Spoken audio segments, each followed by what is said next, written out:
Welcome to Luca is a Billionaire, where the only thing I invest in is your answers. In this video, I will explain the Bank of America Virtual Card. This feature offers enhanced security for your online purchases. It provides a temporary, unique card number that shields your actual debit or credit card details. You can conveniently generate and manage these virtual numbers directly within your Bank of America mobile banking application, making online shopping safer and more secure for you. The Bank of America Virtual Card offers several key advantages.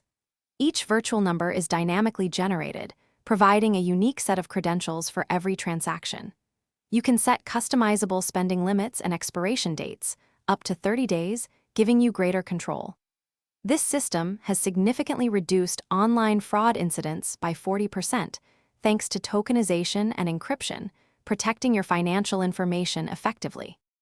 Now, it's time to bring your card to life with details and shading.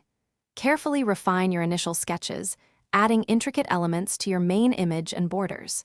Experiment with different pencil pressures to create a range of tones, from light grays to deep blacks. Shading techniques like cross-hatching or blending can add significant depth and texture, making your card appear more professional and visually engaging. To maximize your security, use virtual cards for all online shopping, particularly with unfamiliar websites.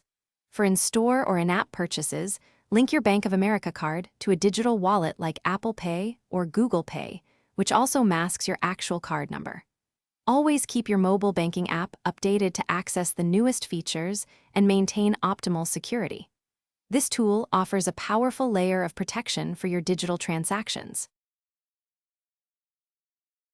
Thanks for watching and please subscribe. It's the best investment you'll ever make.